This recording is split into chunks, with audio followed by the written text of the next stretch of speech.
Hey folks, welcome to today's episode. And today I'm joined by my brother, Steve Ellerington, all the way from Bude in the southwest of the UK. And we're going to be exploring how to help your local community in the midst of the COVID-19 crisis that we're all experiencing around the world. So Steve, you run a local church, and through the COVID-19 crisis, you've been able to make a response to the needs of your local community. Tell me what it is that you've done. Yeah, we've been really lucky as a church. For a number of years, we've had a food bank that wasn't set up by me, set up by a guy called Roger Rowland before me, an absolute legend. And so we've been running a food bank through this virus and just the craziness that's been happening in our community. So just specifically, what is a food bank? So basically, a food bank just feeds the poor. Kind of like how we work that out as a church is that how Jesus fed the 5,000 and had compassion. That's what we do. Is just we have compassion and we feed the poor. Okay, so people would donate food to you as a church. You would store that, then people would come and collect that food who are in need.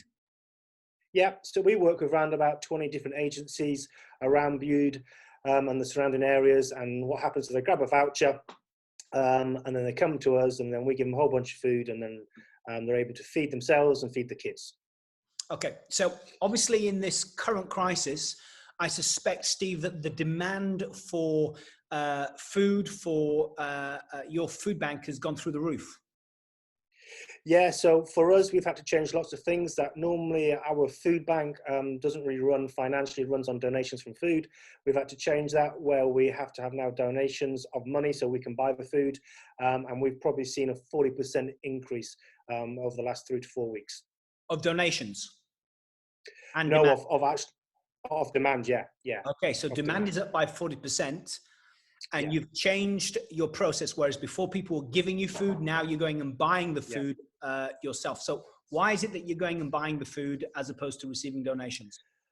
Well, one of the reasons is that we want social distance with people, so people aren't allowed into our warehouse anymore. And then also with food that can carry the virus. So we just want to make sure that when we get the food, it's coming straight from really good sources that we know. And then also when the food comes in, that we clean it all down and make sure it's up to our standards. Okay. So practically speaking, because the idea of this little episode is to help people set up if they're going to do something similar, or to maybe consider how they're doing it if they're already set up and going. So you get a donation of money, then you go to the local supermarkets, you buy the food there. What happens? You get the donation of money? No, so we get the donation of money, and then so let's say we get £100, we just make a telephone call, and then we buy £100 worth of food online over the telephone, and then the food gets delivered to us. Okay. By people that we know. Okay, and then you go through this cleaning process. So the food arrives, and then you're going to do what with the food? So first thing is that the food arrives, and then we've got like an area that's kind of like known as our own unclean area, and then we spray all the food down, and we get it ready to go into storage. And once the food's sprayed down and it's absolutely clean, then it goes into our storage, and so we know that that food doesn't hold any contamination. Okay, and then the food's ready to go. How do you get it to people? So once the food's ready to go, again, all our volunteers are wearing masks, they're wearing gloves and washing their hands all the time. So the food is on the shelves, we pack up all the food, we make sure the boxes are cleaned down as well. And then we have 3 or 4 delivery people, and one of them that go out into Bude and the surrounding areas, and we give deliveries. And this is how people get the food at the moment. They either email in or Facebook us or make a telephone call, and then we get all their information, how many adults, how many children, and then we go and deliver the food. When we turn up at the houses, we take the food to the door, knock on the door, ring the doorbell or knock on the window, and then make sure that they get the food, but we kind of like step away for probably about 5 meters or something like that to make sure that we don't have any direct contact with them. Which means that you're not in danger of passing anything on to them, and they're not in danger of passing anything on to you. Yeah.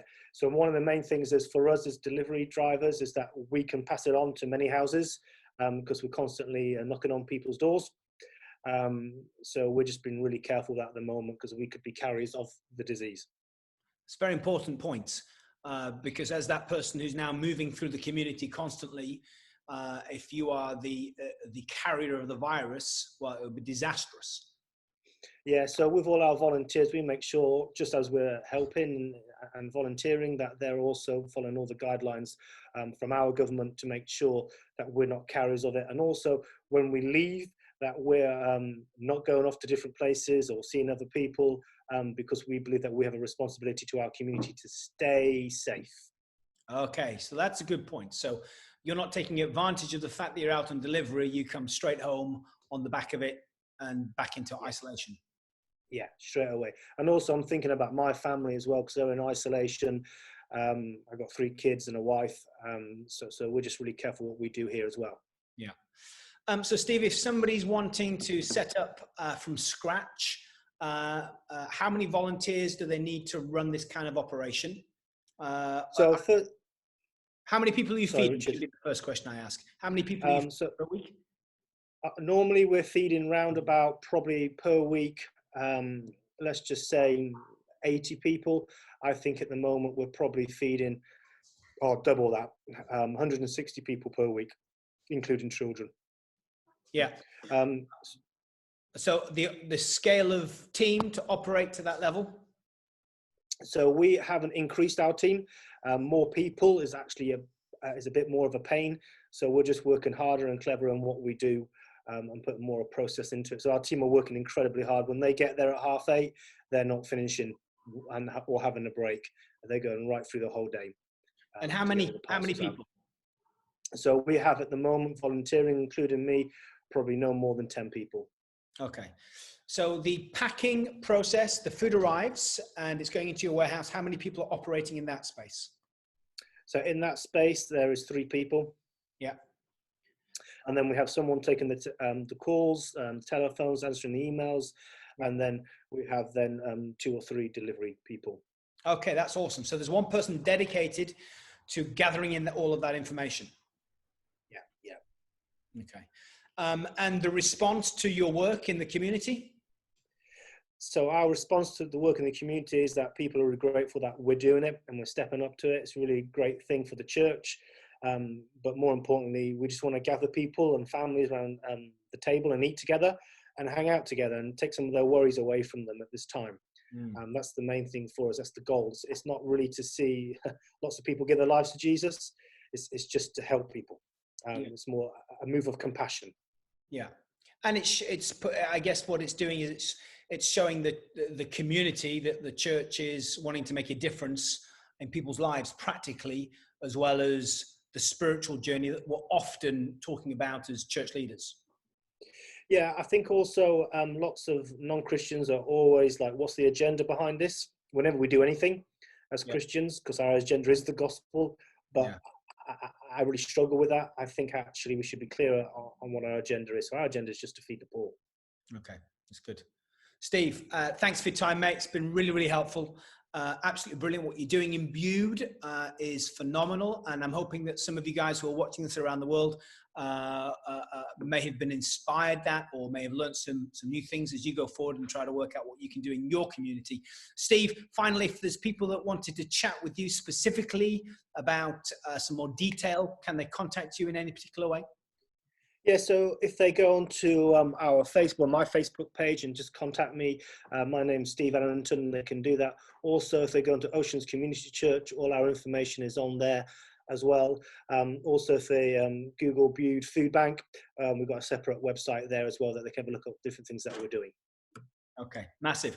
So to all you guys out there in the Surf Church Collective and anybody else who's watching this in any other space, let's be thinking creatively of how we can help people in our community at this really important time of need. Thanks, Steve, for what you're doing and inspiring us. And we'll see you on the next episode. You.